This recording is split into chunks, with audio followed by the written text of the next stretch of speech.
Hi, welcome back. Chapter 3 today of Mr. Majeika by Humphrey Carpenter, illustrated by Frank Rogers.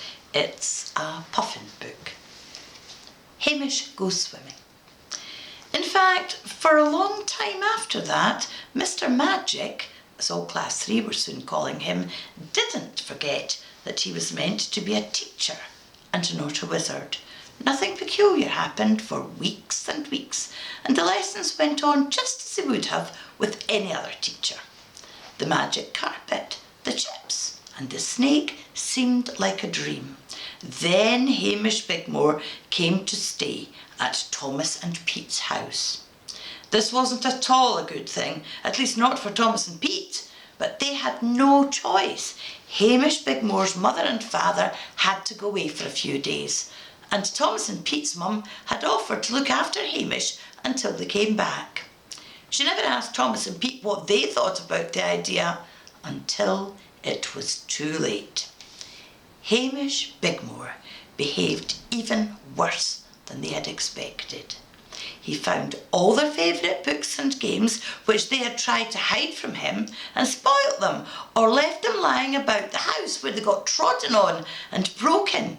He pulled the stuffing out of Wim's favourite teddy bear, bounced up and down so hard on the garden climbing frame that it bent, and talked for hours and hours after the light had been put out at night, so that Thomas and Pete couldn't get to sleep.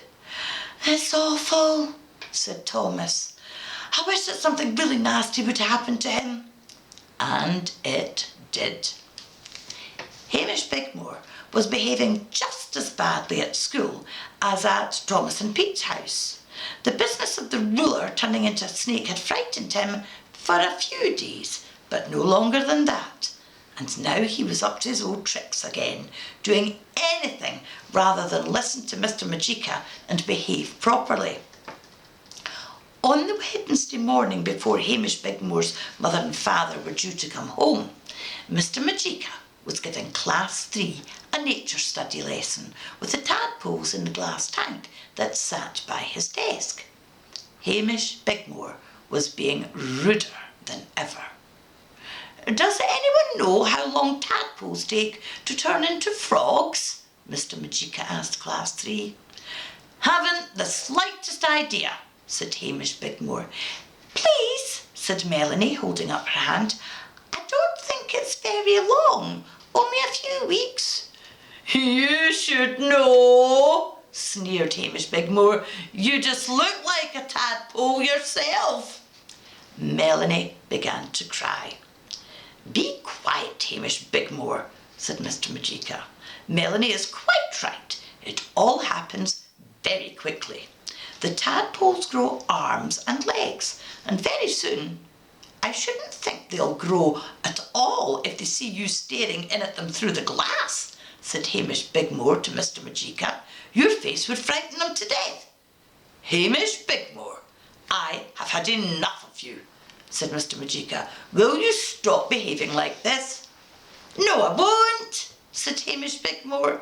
Mr. Majeika pointed a finger at him, and Hamish Bigmore vanished. There was complete silence. Class 3 stared at the empty space where Hamish Bigmore had been sitting. Then Pandora Green pointed at the glass tank and began to shout, "Look, look, a frog, a frog! One of the tadpoles has turned into a frog." Mr. Majeika looked closely at the tank. Then he put his head in his hands. He seemed very upset. "No, Pandora," he said. "It isn't one of the tadpoles. It's Hamish Bigmore." For a moment, class 3 were struck dumb. Then everyone burst out laughing. "Hooray! Hooray! Hamish Bigmore has been turned into a frog. Good old Mr. Magic." "It looks like Hamish Bigmore, doesn't it?" Pete said to Thomas. Certainly, the frog's expression looked very much like Hamish's face, and it was splashing noisily around the tank and carrying on in the silly sort of way that Hamish did. Mr. Majeika looked very worried. Oh dear, he kept saying. Didn't you mean to do it? Asked Jody. Mr. Majeika shook his head. Certainly not. I quite forgot myself. It was a complete mistake. Well, said Thomas, you can turn him back again, can't you? Mr. Majeika shook his head again. I'm not at all sure that I can, he said. Thomas and Pete looked at him in astonishment.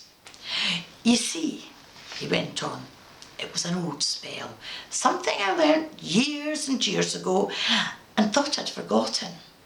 I don't know what were the exact words I used, and, as I'm sure you understand, it's not possible to undo a spell unless you know exactly what the words were. So Hamish Bigmore might have to stay a frog, said Pete. That's the best thing I've heard for ages. Mr. Majeika shook his head. For you maybe, but not for him. I'll have to try and do something. And he began to mutter a whole series of strange sounding words under his breath. All kinds of things began to happen. The room went dark and the floor seemed to rock. Green smoke came out of an empty jar on Mr. Majeika's desk. He tried some more words, and this time there was a small thunderstorm in the sky outside. But nothing happened to the frog. Oh dear, sighed Mr. Majeika. What am I going to do?